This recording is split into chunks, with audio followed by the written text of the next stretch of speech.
Welcome to Cardinals Cover 2 with Grialou and Mike Jurecki. Cardinals Cover 2 is brought to you by Arizona Cardinals Podcasts. Visit azcardinals.com/podcasts. From the Dignity Health Arizona Cardinals Training Center, here's Grialou and Mike Jurecki. Well, it is officially Super Bowl week, meaning let the hype begin.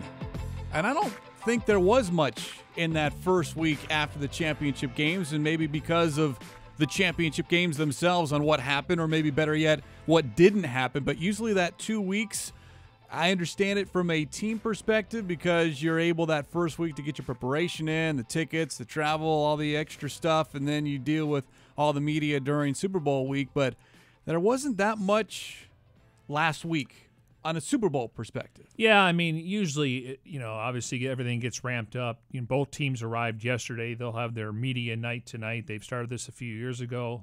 Obviously, media availability throughout the course of the week. And then when you get to Friday, they're in shutdown mode. Don't know if they're going to change hotels.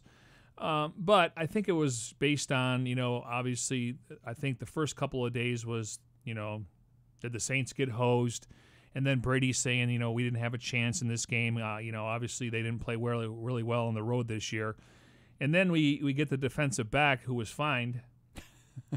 What is he talking about right now? He says that if you're Sean McVay, and that's one thing about playing in L.A., you're going to get some front runners. Now, you give Goff and Donald and Gurley and, even Sue. I thought he's played really well in the postseason here, but that's the L.A. thing. And he's talking about Brady's old and we're going to get to him. It's like, don't give them any bulletin board material. Don't give him any motivation. Not that he needs it, but I'm assuming he's going to try to target him a little bit. So I think it was because of the controversy with the officiating, and then we get to, the Patriots.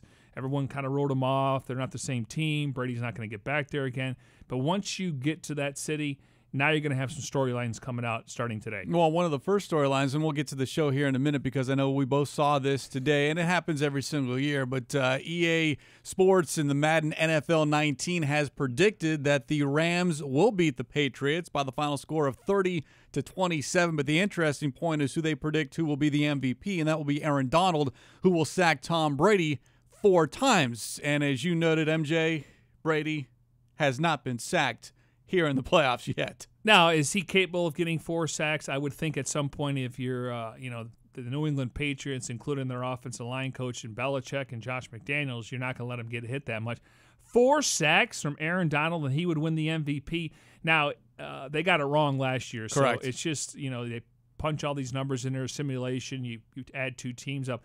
But the Patriots did have a lead in that game, and then it came down to a field goal from Greg Zuerlein. And so, again, it's talking piece, but I don't think Aaron Donald's going to get 4 sacks. Now, he's capable of doing it. I just don't think Brady's going to hold on to the ball that long. Yeah, much more on the Super Bowl as we progress here throughout the week on Cards Covered 2. But here on this Monday afternoon, let's take off and tell you what's ahead on the show here this afternoon. And we look back at Patrick Peterson's performance in the Pro Bowl, who stood out at the Senior Bowl. And, yes, there were some quarterbacks who helped themselves.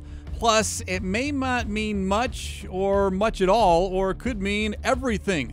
Vance Joseph, very familiar with the NFC West. We'll explain that. And, of course, your questions via social media using the hashtag CardsCovered2, hashtag CardsCovered2 with the number 2 to get involved in the show here this afternoon as we broadcast from the Dignity Health Arizona Cardinals Training Center. But first things first, the news of the day, and a big-time honor for Cardinals team president Michael Bidwell. He's to receive the Paul Tagliabue Award on Thursday in Atlanta. Now, this award is given by the Fritz Pollard Alliance, and it honors a league or team executive who demonstrates the integrity and leadership Tagliabue exhibited during his stint or his tenure as commissioner, as career development opportunities for minority candidates and advocacy for diversity on the league and club level. So congratulations to team president Michael Bidwell. By the way, the 5th member of the Cardinals organization to be honored by the Fritz Pollard Alliance in recent years, and Bidwell is a member of the NFL's Workplace Diversity Committee.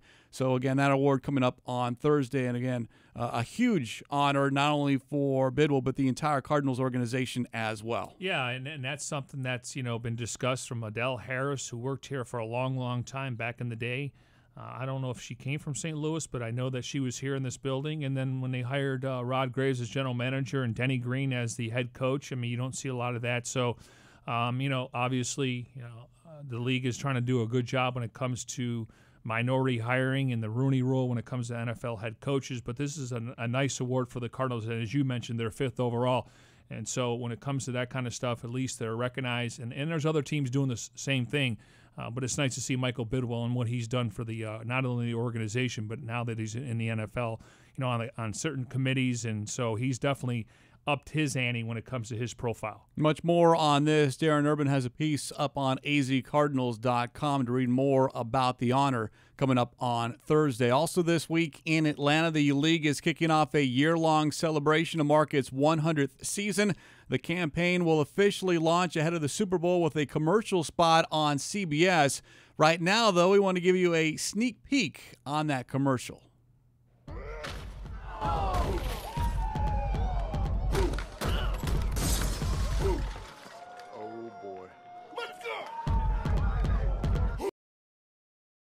Saw a little cameo of Larry Fitzgerald. Right off the top, too. Right off the top with him and Brian Urlacher. And by the way, Urlacher with hair, you're not used to it? No. How many years has it been, by the way? It's been a few. It's been a few years, yet you get this picture, this image of a player. And then after they retire, they do whatever. And by the way, if Alan Faneca walked through this door right now, I don't think either one of us would recognize him because he's lost so much weight from his playing days.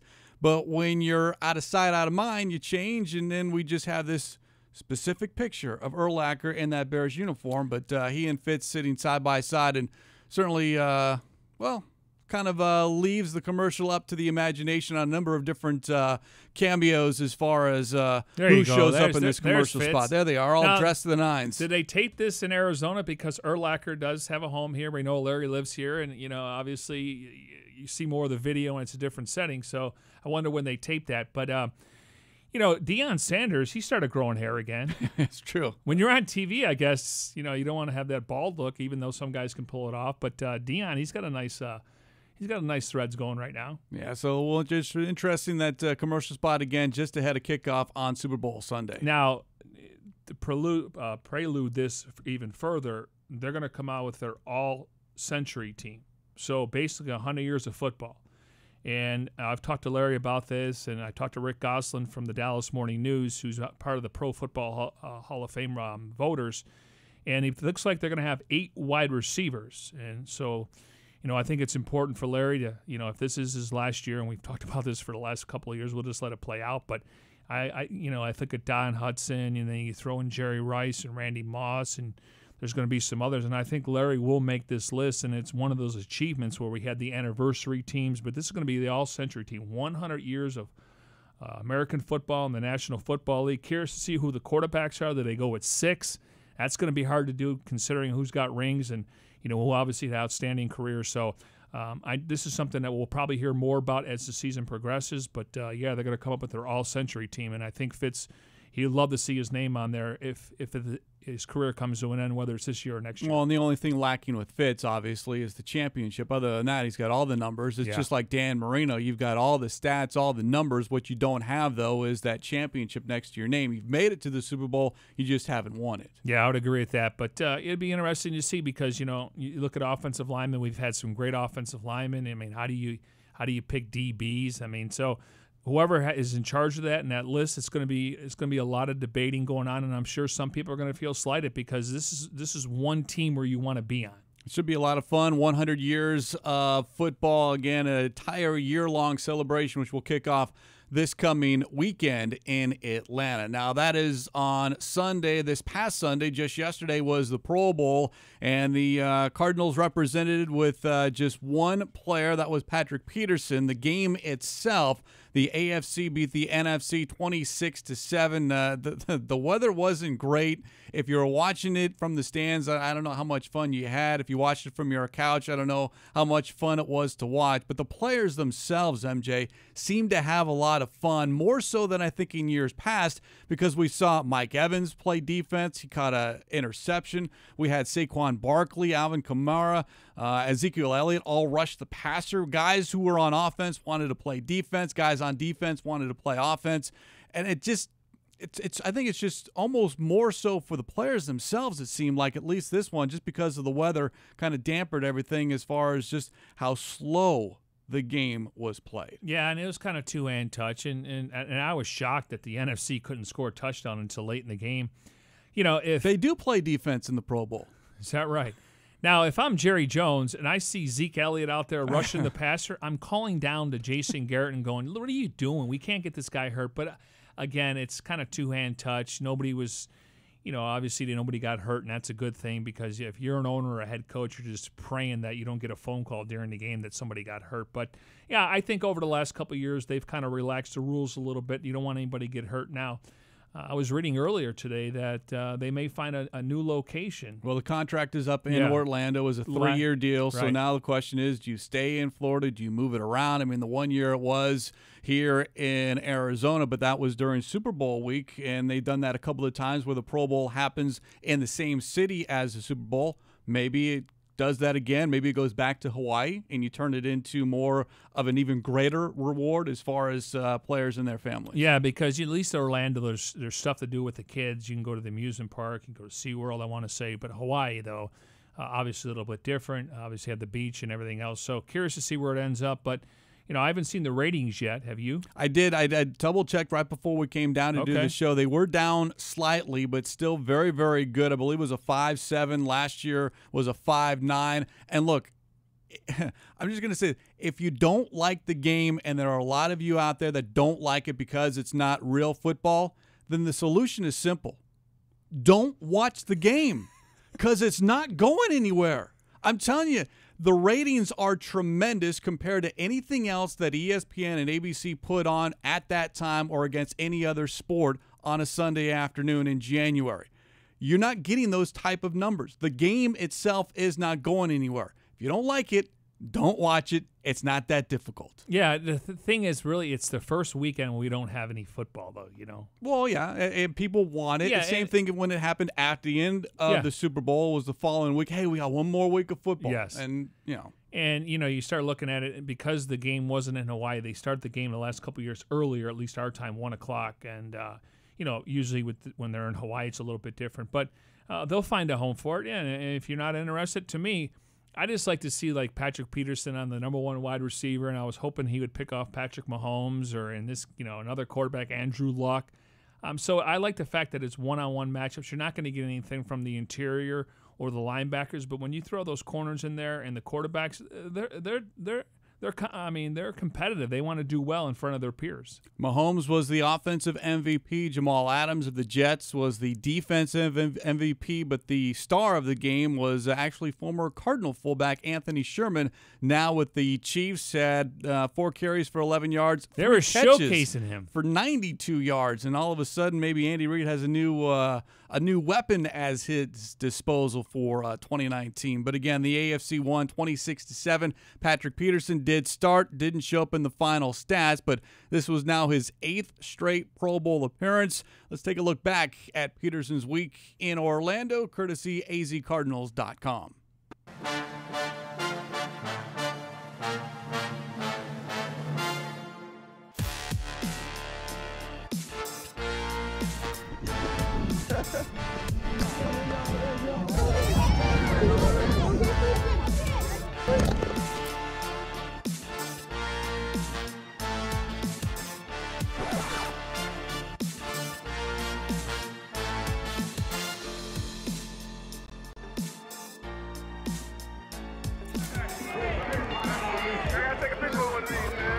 And he got an autograph. Hey, that's big time right there, boy.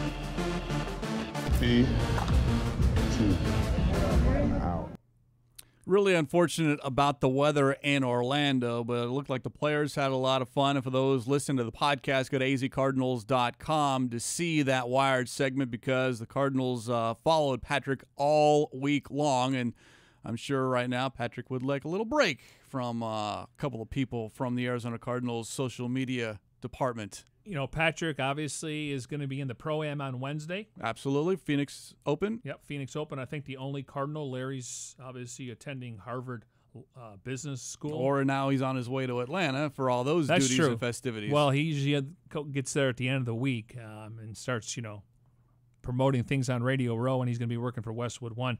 Yeah, so it'd be nice to see Patrick out there at the Open. Hopefully the weather's nice. It's starting to get a little bit warmer, maybe in the 70s. They need good weather this weekend. Absolutely. And, of course, with the Pro Bowl on Sunday, the day before on Saturday was the Senior Bowl, I don't know if you want to call it the unofficial kickoff to the NFL draft. I mean, the draft process, at least for teams, has gone on all year long. But as far as the first big game, we've had some East-West Shrine game, the NFLPA collegiate game, but the Senior Bowl is the one in which a lot of teams really put an emphasis on, and that game was on Saturday. The North, coached by John Gruden, beat the South, coached by Kyle Shanahan, 34-24, and as we teased at the start of the show, there were a handful of quarterbacks that did very, very well, and the two specifically, Missouri quarterback Drew Lock, who got the start, and then Duke quarterback Daniel Jones, who was named MVP. Jones did not have a great practice during the week, according to what we were reading,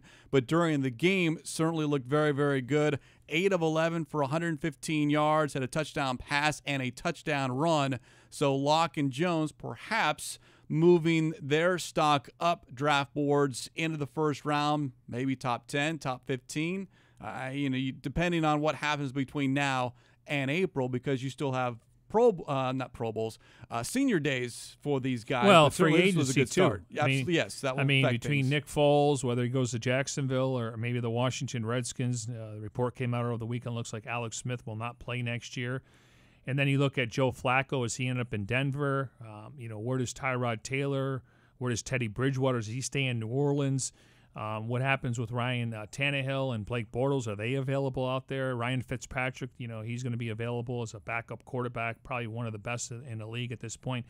But you're starting to see now. We talked about it last week. No Dwayne Haskins and no Kyle Murray, and these two guys could tip the scales. Depending on are they going to be top 5, top 10 picks? And then I think Daniel Jones, and we talked about it last Friday. I mean, he didn't have a great week, but he obviously played well in the game, and it wouldn't surprise me if the Patriots decided to take him with maybe the 31st or 32nd pick in the draft. And then Drew Lock. I mean, Drew Lock's a guy that he's played in a pro-style offense. He can drive the ball down the field. It looks like Denver, if they're ready to move on from Case Keenum or let Lock sit for a year. So it looks like on paper, as of today, Craig, we could have 4 quarterbacks go in the first round. And then there's the Ryan Finleys of the world, Will Grier. Finley's a local product. He spent 6 years in college.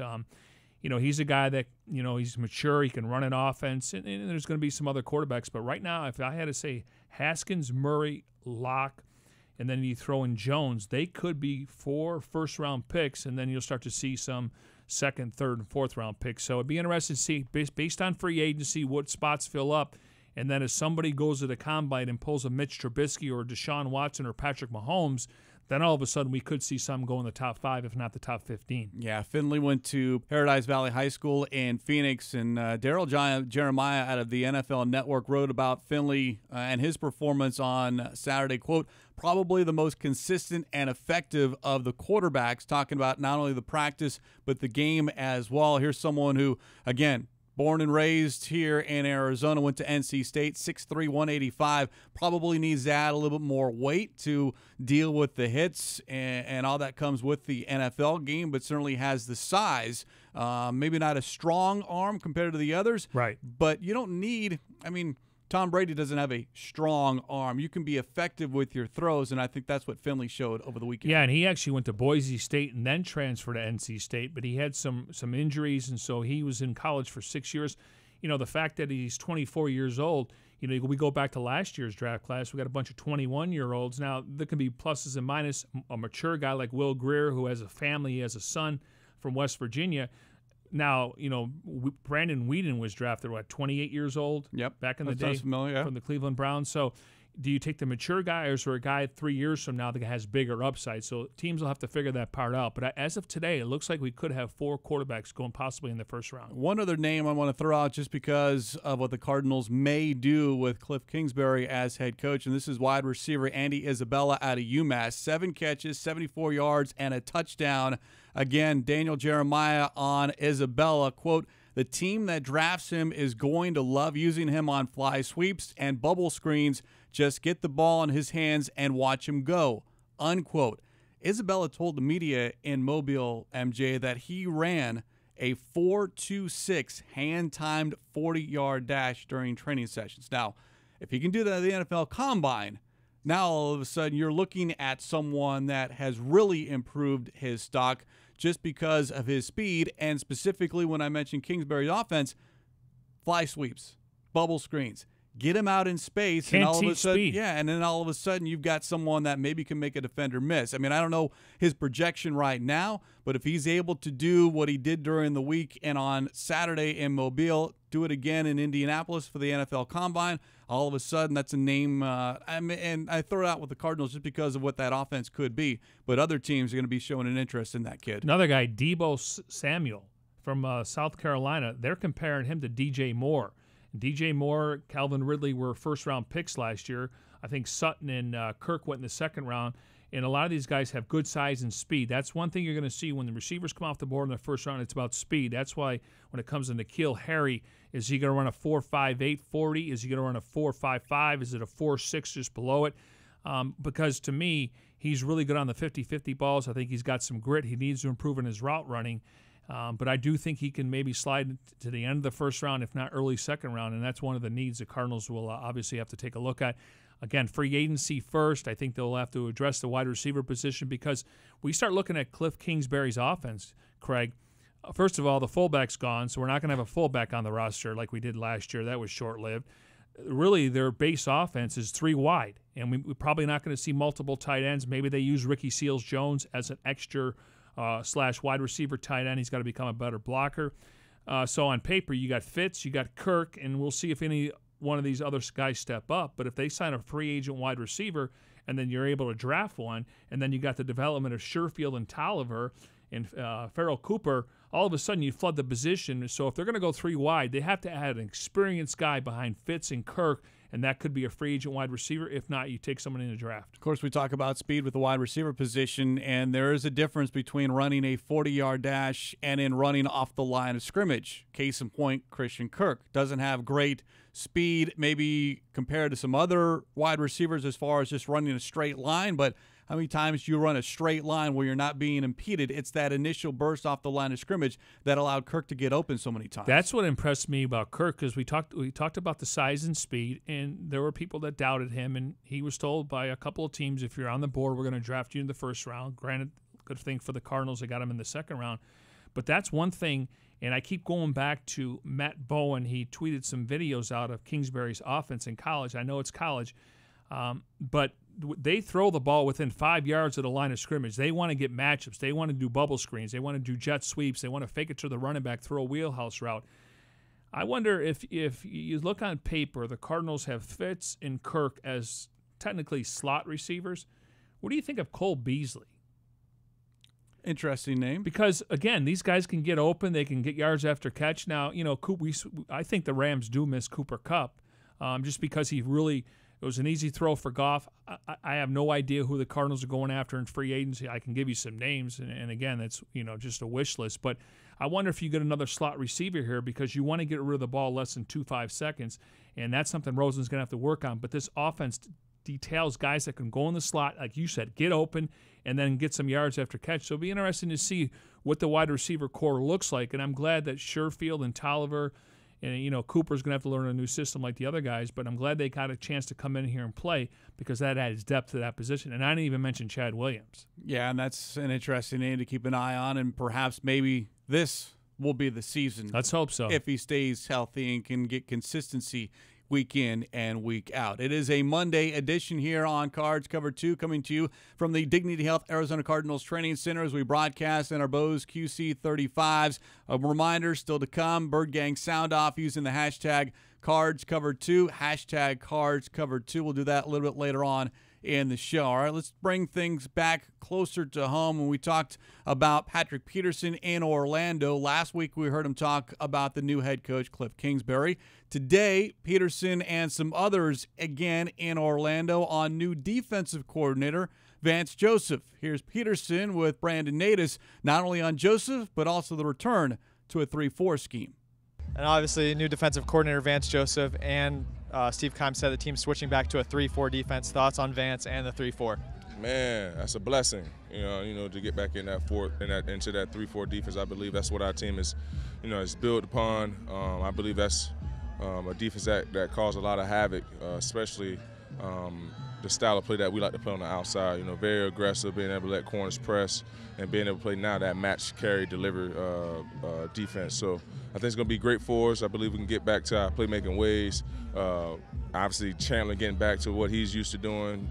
If we're able to get jump back as well, we got a lot of we got some money to spend this year in the free agency, so we can hopefully we can get some guys in that can help us turn this corner, and the skies can be the limit for us. I believe we're definitely moving in the right direction as far as with the offensive coordinator. With the head coach being offensive minded, and also with Vance being the defensive guru that he's been over the years as well. Now, the reference there to junk, he's talking about Marcus Golden, who is an unrestricted free agent to be, and of course the Cardinals would love to have him come back. But to hear Peterson say a blessing with regard to the switch back to a 3-4. Yeah, can you imagine this? When they hired Steve Wilkes, clearly they knew they were hiring a guy with a 4-3 background. As soon as they announced that they got Vance Joseph, Chandler Jones has some kind of emoji. Smiley face emojis, yeah. Patrick said, that's our strength. And these guys had to play through that's 4-3 the entire season, or 4-2-5. And I can appreciate they're professionals. That's what they were asked to do. So you go out there and you do your job. But you got to think there were times going, why are we doing this? Why don't we go back to what we did best and ranked in the top 6 with total yards and hopefully get better in points allowed. But those are professionals. We all have bosses in life. Sometimes you don't like to do things, but you know what? You get your work done and you get in there and you do a good job. And hopefully they can all come together, because you could see they're excited about going back to a 3-4. Well, how about just you and I and everyone else? Because there were several people that would call in on Cardinal Talk. What are they doing defensively? Why are they moving to a 4-3? What's wrong with the 3-4? And we're like, look, it doesn't matter. I mean, it's not a big deal. Just make sure you're – and to a certain extent, that's what the coaches say, and you kind of go, well, it shouldn't be that difficult. But when we talk with Bertrand Berry on the Red Sea Report, he's like, no, there's a difference when you are programmed, so to speak, to be a certain way defensively or even on offense. It's like making a switch from a left tackle to right tackle. Sure. It's not just switching sides. You have to kind of switch your entire mindset. But there is a difference, and maybe, we didn't give it enough due. We certainly talked about it a lot, and to the point where I at one point just said, I'm not talking about it anymore. It's not going to change. You have to work with this. And now we come to the end of the season realizing it just wasn't working, period, because you get to week 11, week 12. Why are you still struggling against the run? Why are teams still getting 150, 160 yards on you on the ground? Well, that's why this team made the switch, or made the move to make a new head coaching decision, and then made the switch defensively, as we heard Steve Keim say in that introductory press conference. You got to cater your strengths, and our strengths are a 3-4. Yeah, and that should have been the case last year, but that's water under the bridge. We'll focus on the future. Absolutely. And speaking of which, very well done. I like how you segue me here on very nice. Looking ahead to this 3-4 under Vance Joseph. I did a little digging over the last couple of days, and I realized that it's not a great sample size, but just looking at what Joseph and the Broncos did against the NFC West last year. Overall, the Broncos were 6-10. 2 of those wins, though, came against the NFC West. We know what happened on that Thursday night at University, or I should say at State Farm Stadium, when the Cardinals lost to the Broncos. But the Broncos also beat the Seahawks. Of course, that was week 1. But if you look, the Broncos against the pass, 3 of their best 4 games in terms of completion percentage were against the Rams, Cardinals, and Seahawks. And their 3 best sack totals came against the Cardinals and Seahawks with 6, and then they sacked the Rams 5 times. So, again, small sample size, but what they were able to do against the pass looked very good. Against the run, the Broncos, 2 of their best 3 games in terms of yards gained were against the Seahawks and the Cardinals. Of course, you're talking about week 1 against Seattle, and what was it, week 7 against the Cardinals when the Cardinals only managed 69 yards. So it's not, I'm putting some qualifiers there because it's a small sample size, and for specifically the Seahawks game, it was early in the season. But my point is here is that Joseph is walking in, and he at least has some familiarity with what is ahead of him in the division. It's not like here's an AFC guy who hasn't seen the NFC. He saw them a year ago, and I'm not going to say it puts them in a better position. It's just now all of a sudden I'm not looking at tape of, okay, let me see what Jared Goff can do. Let me see what Russell Wilson can do. No. I've already broken down that tape, and I have a little bit maybe of a head start, maybe even an advantage. Hey, this worked for us in Denver. Let's see if we can't bring that down here to Arizona. Yeah, I mean, I think sacks sometimes could be overrated. I mean, I get it. You go against the left or right tackle, and, sometimes you're going to beat them. But, overall, if you get 1 sack per game, you get 16 over the season. Those are impressive numbers because you don't see guys doing it all the time. But to me, what this defense has to become, first of all, they have to have some dog in them. They got to be physical at the point of attack. They have to. So what I'm getting at when it comes to sacks, you know how I feel. Hurries, pressures, and knockdowns, they lead to turnovers. But they have to stop the run, and they have to obviously force more turnovers. If there's one thing we look back at last year, they were not very good against the run, and you have to force turnovers. The sacks will come. If you're leading, the sacks will come in bunches. But forcing turnovers will give the offense a shorter field to play with. Obviously, you can play field position. You can get time of possession.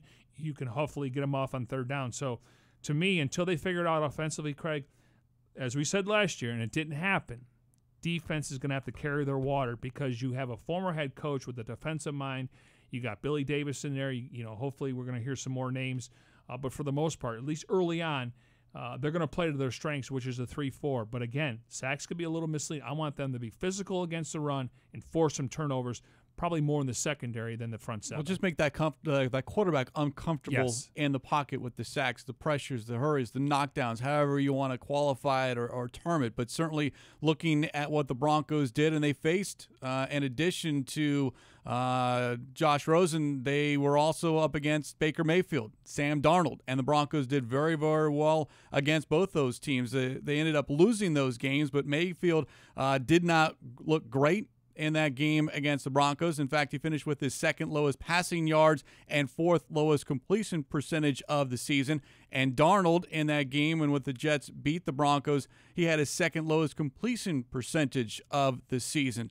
So, again, just keep in mind that it's not unfamiliar territory for what Vance Joseph has done defensively against the NFC West. And then when you look at the other quarterbacks around the NFL, he does know what these young quarterbacks can and cannot do, and what was effective against a Josh Rosen, Baker Mayfield, Sam Darnold. All of a sudden, maybe this Cardinals defense, as you said, MJ, can hold its water and be that leader, that unit that you lean on maybe the first month and a half of the season. Yeah, and again, they're going back to a 3-4, which that's their strengths, and curious to see what the situation was with Deion Buchanan, Marcus Golden. Obviously they're going to have a high draft pick in every single round, the first pick in every round. There's free agency. Still got to get a corner opposite of Peterson. I think Budda Baker is going to go back to safety, so that means you need a slot corner. I'm really looking forward to the combo or the pair or the tandem of DJ Swearinger and Budda Baker. I mean, these guys their football IQ is off the charts. They're passionate about what they do. Budda Baker's only gotten better. Swearinger's probably just, scratching the surface. Obviously, he's got to, control his emotion, but I want him to play with some passion. So I'm excited about there. But you got to find somebody opposite of Patrick Peterson. Whether that comes in the draft or free agency remains to be seen. Now, we have yet to hear from Joseph, but on his staff from last season was former Pro Bowl and All-Pro outside linebacker, defensive end Demarcus Ware. He was the pass rush consultant. He was also in Orlando for the Pro Bowl. azcardinals.com, specifically Brandon Natus, caught up with Demarcus Ware for his thoughts on what the Cardinals are getting in the hiring of Vance Joseph. I think when you always think about a defense, and especially, with the Cardinals, they have so much talent, and a guy that can come in and utilize that talent, put guys in the right position to make plays. And that's what he did with the Denver Broncos. And I think that it's going to be a great thing for, the Arizona Cardinals. And I work for him. He's a great coach. He brings a lot of tenacity in the locker room, also in the meetings. And that's what you really want from a coach. And specifically for the pass rusher, someone like Chandler Jones, what can he expect and what can we expect from him this year? When you have a guy already like Chandler Jones that know how to rush the passer, I think putting a little bit more in his toolbox, teaching him how to break down the offenses and making them a lot more effective on every rush down. That's what, Vance Joseph, that's what he does. He is a teacher. And so giving him a lot more during the offseason to put in his toolbox, and I think that's what he's going to really bring to the table. Wonder if we might see Demarcus Ware around the facility, maybe, or even around the practice field, or maybe even at State Farm Stadium during training camp. Yeah, now, obviously, I'm just throwing it out there. I know absolutely nothing, but I'm just throwing it out there because of his ties with Vance Joseph. Yeah, and the fact is he played for the Broncos. He ended up retiring with the Dallas Cowboys, but he's a guy that was kind of an interim coach during training camp. Obviously, he had a rookie in Bradley Chubb. You have Von Miller, there's Shane Ray. Just his relationship with Vance Joseph. Maybe he comes in for a couple days consultant, but obviously you'd welcome him with open arms. This guy's going to be a future Hall of Famer. So anything you can learn, and I like the word that he used about the toolbox, dig a little bit deeper in that toolbox. You can win one-on-one matchups. You can beat someone with the power explosion off the ball, but use some of the other stuff that you have in your toolbox. So it'd be nice to see him at training camp just helping some of these young guys out. And if they get a high draft pick and a young pass rusher, it only can help him. But I do think because of his relationship with Vance Joseph, it's something that possibly could happen. Well, we've also heard pass rushers. I remember when Dwight Freeney was here in his limited time on, you get to a specific part of a game and you're rushing the passer, and you always want to get to the quarterback, but sometimes that's not the end goal. It's to set up your tackle or guard or the fullback for a play down the road in the fourth quarter when the game is on the line, and then all of a sudden you've got that sack or the ball is stripped out of the quarterback's hands. So you want to get the quarterback every single snap, but sometimes, like we see offensively, when you're running the ball and people, why are you running it straight ahead? Well, you're trying to set up something up either later on that possession or later on in the game. Works the same way defensively. Yeah, that's all Freeney has to do is get that spin cycle going, and he can, that play that he made a couple years ago on Thursday night against the Vikings, that propelled his team to win when they beat the Vikings at home. Freeney's just one of those specialists. Just look at his numbers, but he had that great spin move, and he knew when to do it, and that means he was setting other guys up so they can come in and try to clean up and get a sack, or if not, a hurry or pressure or knockdown. I'm anxious to see what this defense looks like. I reserve judgment and as far as to predict, but I would love to see what it happens, and I don't know if we have to wait. But I'm anxious to see what happens, even OTAs, even with shorts, helmets, whatever, just to see what it looks like in half speed. Yeah, the thing is, though, they got some holes. Absolutely. Now, I like the frontline starters. I think they got some playmakers on defense. Clearly, it starts with Patrick and Chandler. I think Golden coming back from the injury for a full year. Worst case scenario, Josh Bynes, he's under contract. He would love this team in tackles. Maybe he's your first guy off the bench. Buda Baker and Swearinger. But they got to create some depth on the D line. We know Corey Peters likely going to be your nose tackle. Depending on what they do at right defensive end in a 3-4, whether that's Bosa or somebody else, and then, hopefully they can retain Rodney Gunter, Olsen Pierre. He wasn't able to make the transition, and Robert Kemdici is going to be on this roster next year, whether he comes back in Week 8 or not. And the Cardinals will have to worry about picking up his fifth-year option based on what he's done or lack of. I don't see that happening. So it'd be interesting to see, but I think they need some depth. We look at linebacker after Reddick and Golden. I'm sorry, after Reddick and Buchanan. Dennis Gardeck, Zeke Turner.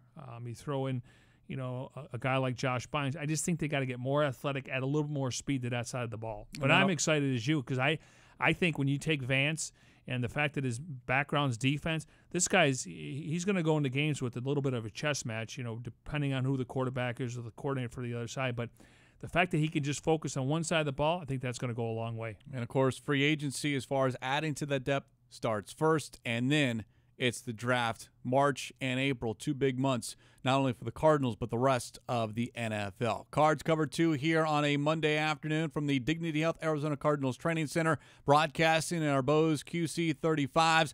How about we hear what the Bird Gang is sounding off here on this Monday afternoon. Again, using the hashtag Cards Cover 2, hashtag Cards Cover 2 to get involved in the show. What's on people's minds? And we'll start with Twitter. User wants to know, asking about Jermaine Gresham, the Cardinals tight end. Will Gresham be on the Cards roster by the start of OTAs? What other potential roster cuts might be happening? Well, I mean, they don't tell us what they're going to do. They don't tell you? No, they don't tell us. I mean, no, they're going to tell us. No, I know. They tell you. No, they don't tell us. But if I look at Gresham, obviously came off the Achilles. He tore in Week 17 last year. I mean, it took him a while to come back. I think his cap number's high. Do they ask him to come in and take a pay cut? Do they go a different direction? So that's something to keep an eye on. But he should be fully healthy. He shouldn't miss any of the offseason workouts. And maybe it's a situation where they bring him to camp and he's going to have to make the roster. So, and the other one is Antoine Bethea. He's getting up there in age. Great locker room guy. I thought he played particularly well the last couple of years when Tyvon Branch went down. But I think the Cardinals are going to move Budda Baker back to safety along with Swearinger back there, and they're going to have to find a slot corner. So those two names, I'm curious age-wise with Bethea and production-wise when it comes to Gresham. We'll see what happens in the next few weeks, if not the next few months. And then what you brought up, salary cap-wise, because – one, you have to ask, does the player fit with what they want to do offensively and defensively? And then do they fit within the salary cap as far as how much? Because you can get a little younger, you can get a little cheaper without sacrificing much production. Yeah, Gresham's cap number is 825. They would save some money if he's able to either take a pay cut or obviously release him or try to trade him. And then Bethea, his cap number is 6.4. I know the Cardinals have a lot of salary cap space, but when one's 34 and one's 30 and he hasn't been productive, that's when you start looking for younger players. Another question, this coming from Twitter, with the Sam Bradford and Andre Smith signings not working out last offseason, will that lead the team to being a little bit more cautious this year? Well, I mean, we all knew that if Bradford was not going to be playing, it was going to be because of injury. He didn't survive because there was a lack of production, and I don't think anyone would have survived under Mike McCoy in that offense. Andre Smith, he was to me, I refer to him as a Band-Aid. Now, they probably should have went out and maybe if Corey Cunningham had a year under his belt, maybe he's your starting right tackle. They decided to move on from Jared Valdir. So at the time, it made sense to bring in Bradford, not knowing you're going to get Josh Rosen. Unfortunately, he didn't play up to par, but they didn't really give him a chance in this offense. And Andre Smith, he came in here with experience, and again, you wanted to try to protect the quarterback, get the running game going to the right side. So I don't begrudge those signings. They needed to do that at the time, but I think with having more flexibility with high draft picks and cap space, maybe they could be a little bit more selective this year. And some of it, if you want to throw in Justin Pugh based off his injuries, some of it is just bad luck. Oh yeah, I mean, listen, I always say this, and people laugh at it. I'm like, if you know someone's going to get hurt, tell me the quarter and the play, and I won't play him in that game. Injuries are part of the game. It's a physical sport, and look at the Rams and the Patriots. You look at their injury reports. Here we are going into February. They have maybe one or two guys on the injury report. The Patriots had nobody last nobody. week. Yeah, and it's probably going to be like that unless they want to put somebody on there because he's got a, tendonitis of the eyelid or he's got a toenail that's hanging out. So, but for the most part, I'm telling you, sometimes you got to have the football gods on your side. You got to be a little lucky, and that means staying healthy throughout the season. Now, there's certain positions you can recover, but there's certain positions where the next man up doesn't always work. Bird Gang sounding off now on Instagram. User wants to know, how do you feel about the coaching staff so far? Oh, I'm excited. I mean, I like the Kingsbury hire. I like the coordinators. I like them bringing in Vance Joseph and then Billy Davis, who has coordinator ties, and then Tom Clements. I like the running backs coach. It's still a work in progress. They're still figuring it out, but when it's all said and done, I think you're going to see it's a vast improvement from a year ago when it comes to NFL experience. Craig has detailed it throughout the course since Wilkes was fired. They just didn't have a great staff. They went in there with a defensive coordinator with no experience there.